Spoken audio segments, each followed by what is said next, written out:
guys, Ramblin Bob here with an update with the E3600LFP. Now yes, you read that correctly on this video.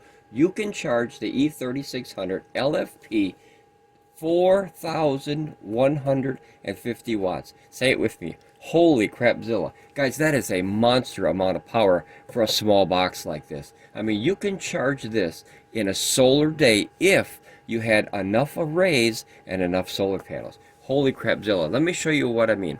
Okay, so on this barrel you can bring in 150 watts. That's between 12 and 30 volts. That's a VOC now, not working voltage. So make sure you never go over the VOC of any port. And what we like to do is stay a little bit under, so just in case if you have a power surge, you don't end up popping one of those MPPT controllers or burning out your system. You don't want to do that, guys. That could be very costly.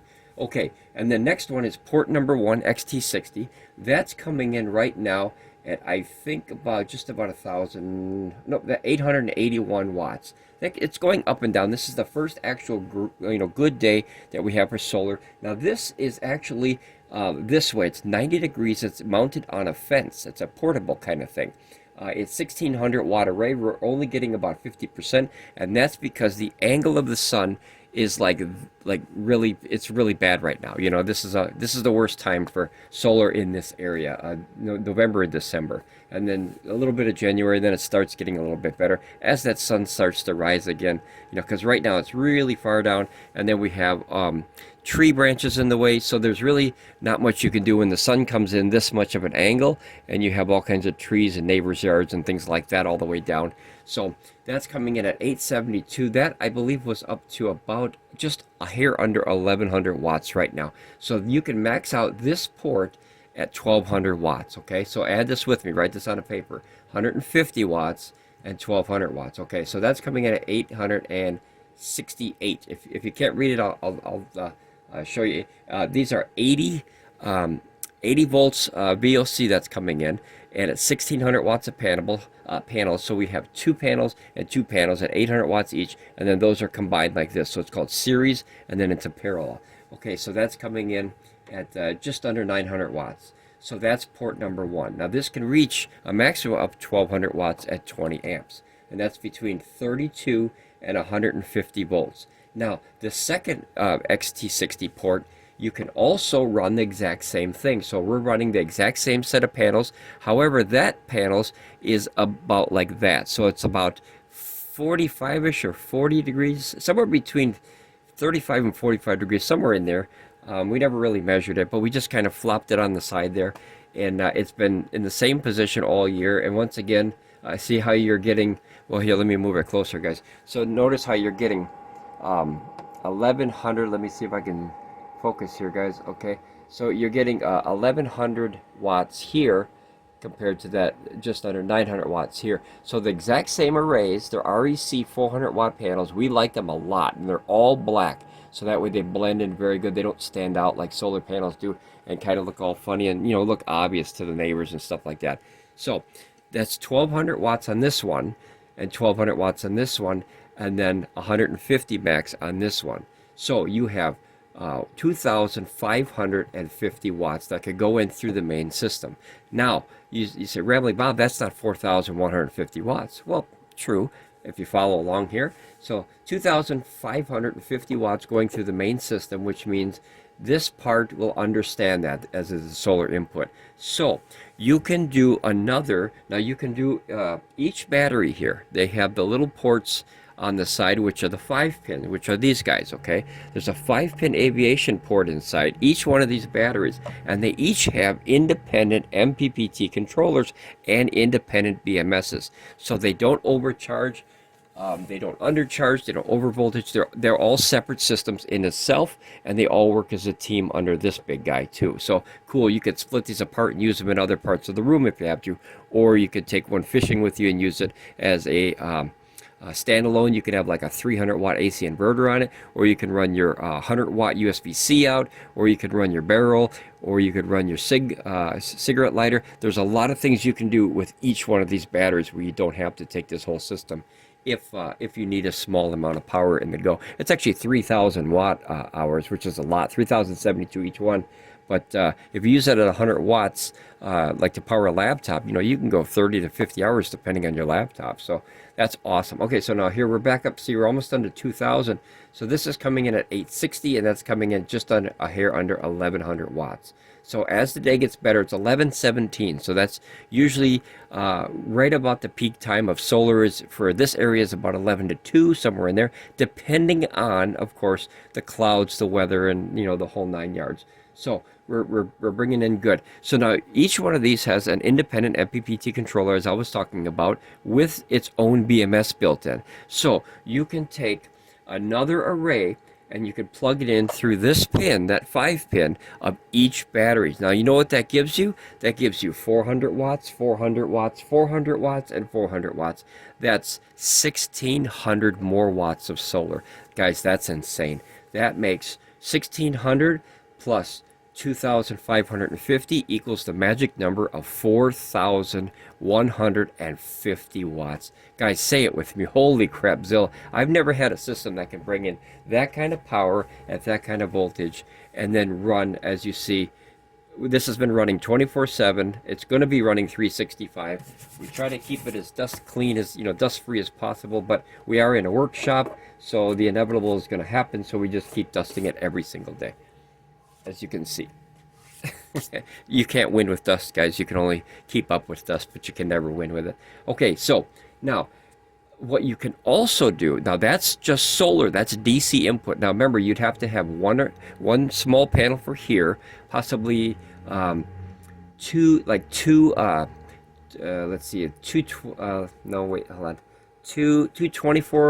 volt panels in parallel, maybe.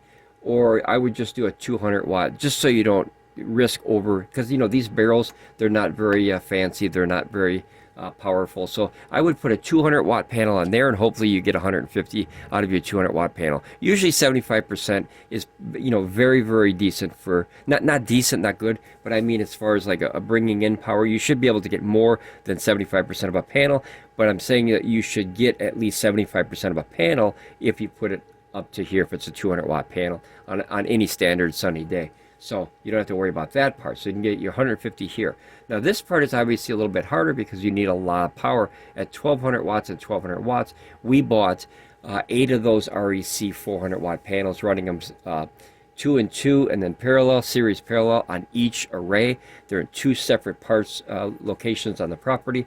So that will, on a good day, on the best day, will bring in 1,200 and 1,200. Now there is another option in the menu where you can actually go, I will never use it, but see this XT60 charging port mode? So you can actually put that to parallel. Now what that does is it brings both of the MPPT controllers and puts them kind of together as a team, so you can bring up one array in both of these. And that's, I taped this shut. See, because I'm never going to use that much power, but I can always untape it if I needed to. I just want it to be more safe and out of the way. So you can bring in an array up to 150 volts at 40 amps through both of these if you use this. Now, like I said, I don't use that, but that's what that option is for. So if you were charging, let's say, let's use exactly what we have, and I'll bring it closer so you can see. We are bringing in exactly 1,929, give or take, right now. And now what I'm going to do is I'm also going to add some AC to it, just to show you how much versatility this system has and how much power it has. Or you could set, AC, the UPS, to like 10 or 20%, so it never goes below that, and then everything else that comes in is straight solar. So that's cool. Okay, so I'm going to pop this in. I have the charging. You'll hear the click. There you go. Okay, I had to wait for it. So that's the click. That means that the inverter turned on with the UPS. Now notice that this is also bringing in 320 watts. So on top of the 1,926 watts that I'm bringing in, right, I'm also bringing in 312. Now the reason it's so low is because I have it set to a particular parameter, which is only 10% of the charging. Okay, so if you were to go up, let's go 20%, and then you can see the difference here. This number will increase. So if you needed, like say a storm is coming, a bad storm's coming, or God forbid, another hurricane or something like that, and you live in the areas or a tornado alley or something like that, where trouble's headed, kind of down the pike, you can speed charge this thing this way by using your solar and your AC, just in case if a grid were to get knocked out or something, and you just have your solar, you can hurry up and speed charge it. That way, by the time the storm gets here, you're already full on this huge 15,000 watt hour system, and then that'll ride you through either a day or two, where you can kind of get back on your feet and get things stretched, straightened out there, stretched out, and figure out what you got to do to get out of your headache. But now watch when I put it up here. I'll go a little bit higher. I'll go 30%. Okay, I don't think I could go a full 100% on this system, because the outlet that I have is only 15 amps. So I don't know if I can max it out, but that's a lot. That's a lot of power. If you had a better outlet than we do, this is kind of an older building.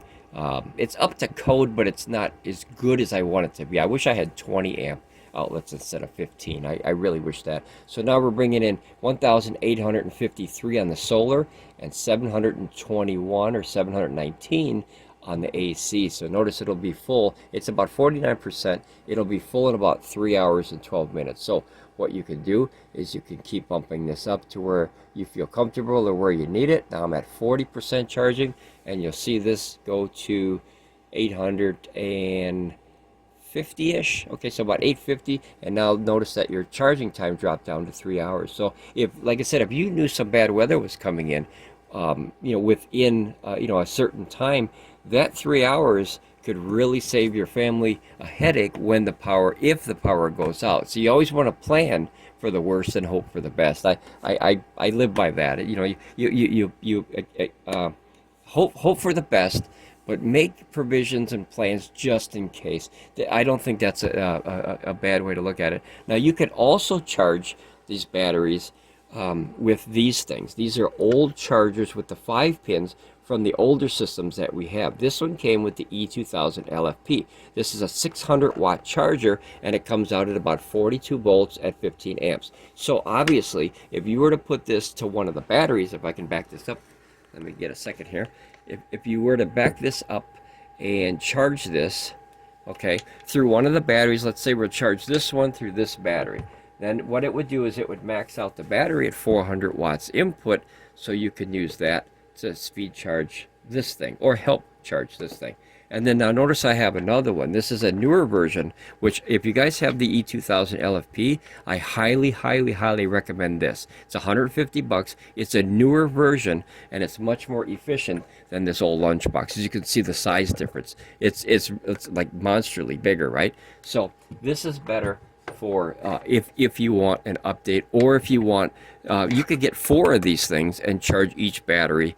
You don't have to, but it's just a plan. So you put that with that battery over there, and then this is the 300 watt mini version that usually comes with the E3600LFP. Now Pecron's straight away from these, so I don't know how long these are going to last. So if you're gonna want, to get these, grab them now, because all the new systems, the E300, the E500, the E1000, the E2400, and the E1500 are all AC charging, where the actual brick, this thing, is built inside the machine.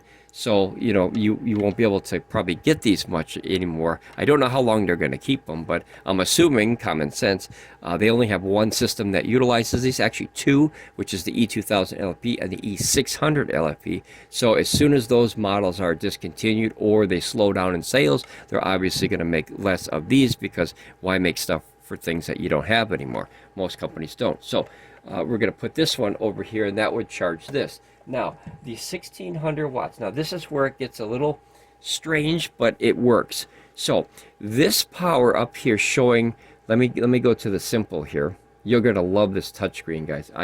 This is hands down the best thing about this system, and there's a lot of good things. So, we're bringing in just about 2,700 watts of power, charging the entire system through a little bit of AC, I think 800 watts of AC, and then about 1,900 watts or so through the DC, which are the solar panels. So the neat thing with this is if you, or the neat thing and the misunderstood thing by a lot of people.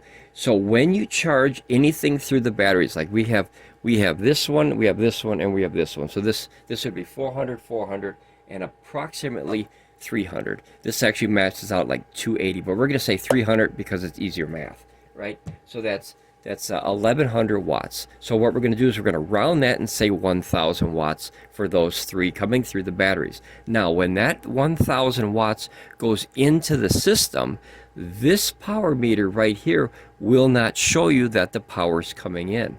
That's very important. It works, but it just doesn't understand it because this meter is designed to understand what's coming in through these three ports up here and not the batteries. However, this system automatically, and the E1500 works as well, this system automatically checks the batteries and the voltage and the percentage meter on the fly, which means every, 30 seconds to a minute, it makes sure that the system is correctly balanced, unlike the E2000 LFP. If you remember, if you charge through the batteries of the E2000 LFP, the two batteries you get, the Eric Bob 2000s, the EB, when you charge through that, this meter used to get screwed up, and you had to fill the entire system and let it balance so it understood that you put power through, quote-unquote, the back door. So this one checks on the fly. So if you were to speed charge this 1600 extra watts, and it's coming in already at 2700, right? Then what it would do is this meter will adapt to that on the fly. Even though these two meters will not show you the power coming in, it's definitely flowing in, and the system will go, oh, it's higher than I thought. And it'll readjust and recalibrate on the fly every 30 seconds to a minute. That's what I guesstimate at, because it seems to want to check the batteries every 30 seconds to a minute, it seems. Because the E2000 or the E1500 LFP did the same thing. And I think that's where Pecron really has shined, because they took that system, the E2000 LFP, and what they did is they saw, the headache or the mistake that they had made with the balancing of the batteries if people wanted to charge through the batteries. And they corrected it on the E2000. I'm assuming it's corrected on the E2400. It's going to be corrected on the E1000 if you could put batteries. I don't know if you can put batteries to that one. I can't remember. And the E3600 LFP. Now, like I said, excuse me, we've been using this every single day. This has been running the workshop 24 hours a day, and like nothing. Like, guys, look how much power I'm using. I'm using 127 watts. If you look close at that, I'm using 127 watts, and that it doesn't even really show up on the meter. I mean, we can spike this thing up to I think the highest that we usually use is maybe 1800 or 2000 watts. That leaves us a bunch of extra, and a good thing with that is that when you run a system at much lower than what it's rated at, it obviously lasts a lot longer. Like your car, if you get in your car and you stomp your gas pedal down to the ground, obviously your car is going to break much, much quicker than if you run your car at 50% or 25% of rated power. So that's kind of the obvious. But yeah, so far that is the update with the E3600 LFP. So yes, it is possible, and I want to make this video, guys, because we get hundreds of questions. I mean, it's overwhelming, and thank you guys for being subscriber family. Thank you for supporting this channel. It means a lot to me, and as we grow together, and all of us will learn all this stuff together as we learn too. We're not professionals, we are amateurs for life. That's my motto, is because that way I'm always willing to leave my mind open and learn on the fly. If we learn something new, or we learn a better way to do something, we always like to adapt that into our curriculum, if you want to call it that, our learning pattern. But yeah, as you can see, it's working pretty good here. Let me go back here. We're pulling in 40%. Let me put it up to 50%. And you can put this whatever you want. You could set it at any power you want. You could set it, see, now we're pulling in 950 and 1850 through the solars. And then don't forget, we would be bringing in another 1600 watts on these. Now, the only drawback is you have to have a ton of panels, as I said, a lot of panels or a lot of arrays. So you need at least a 200 watt panel. Make sure you don't get a 48 volt panel, get a 24 volt panel or a 12 volt panel, something low enough VOC that you can stay under that 30. And like I said, try to stay a little bit more than that. Try to not go over 25 volts VOC. And then these guys, like I said, we're bringing in 80 volts per side, and they're actually coming in, I think, at 70. Yeah, see, one is about 70, just about 75 volts, and the other is 68. So that's how they're coming in. This one actually might be on the fence, and this one might be on the structure, because it's on a more angle, and I think that has a better chance. But either way, see, we have 1100 watts coming in at 68 volts, and then 750 watts coming in at 75 volts. So even though the voltage is higher, the amperage is higher of this one. So that's just how solar works. It's crazy stuff, guys. But yes, so in conclusion, guys, I just want to make this video to help everybody. If you're not a subscriber, remember, hop up there and hit that button. It's free. It doesn't cost you a penny. Join the subscriber family. Hang out with some cool people. We got Tony, John, all kinds of cool people here. That Nathan, Sharon, which I always say Sharon, but they watch all of our videos, and they always comment and help each other learn, because like I said, this stuff can be really daunting or really confusing at first. We've been through a lot, and I know they have too, so we all work together and try to find better ways to either save money, learn about this stuff, make better decisions, and grow as a family, if you will. But all right, guys, so that's the last update. I just want to make this video to remind everybody and to let them know how you can do that. So now what I'm going to do is I'm going to pull this down real quick before I sign off here. I'm going to pull this down to, because I always leave it at 10%, guys. There you go. And then one quick thing, guys. If you're going to use a generator to charge this, I saw a couple channels trying to use generators. Guys, this thing is a power beast. It wants to pull in 30 amps at 120. That's 3,600, up to 3,600 watts, guys. So be careful using that on your generator if your generator cannot handle that, because, guys, as I said, that is a monster amount of power, and you could burn out your generator possibly.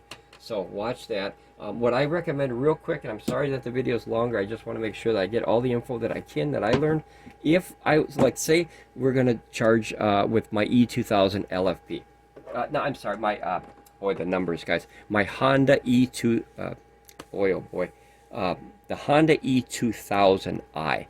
Very similar in names, except one is a generator and one is a power station. So the Honda E2000i, which is a fantastic generator, if I were to use that, the rated power is about 1,600 watts. So that's hard on a generator to max it out, right? And remember, this thing can eat power up to 1,800 watts. So obviously that's not going to work, right? So this is what I recommend doing if you're going to use a generator. When you first plug it in, make sure that your input setting is at 10%, okay? You could start a little higher, but I like 10%.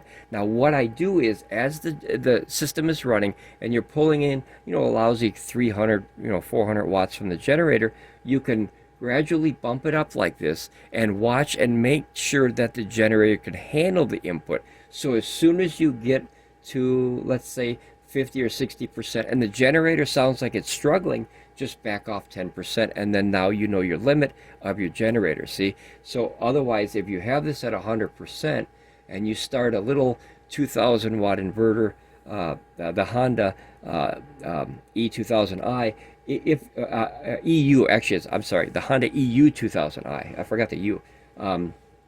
If you plug it in there, it's obviously going to overload the generator, and then the generator is going to fault, right? The AC inverter on it is going to fault. So, and a lot of people are asking us, why is my generator, faulting? Well, because you're trying to eat too much power from it. That's all. So it's just a simple thing. So drop it all the way down to 10%, guys. Learn your systems. That's the most important thing. A NASCAR guy, a race car, does not just hop in a brand new car and puts a, pedal all the way to the metal there and just goes. They learn how the car reacts in certain situations, and that's what you have to do with your power station, is learn how the charging and the power usage reacts in certain situations, so you can avoid certain situations if you know it's going to be problematic. If it's on 100% input and you know that's going to crush the inverter of that Honda EU 2000i, well, then don't put it up so high, right? back it off a little bit, and give that Honda or whatever generator you're using a chance to keep up. Okay, guys, I think this time, I think that's the end of the video. I really like spending time with you guys. I really like chatting with you guys in the comments and stuff. Ramble on, be safe. I'll see you guys in future videos here on Ramblin Bob Reviews. Bye, guys.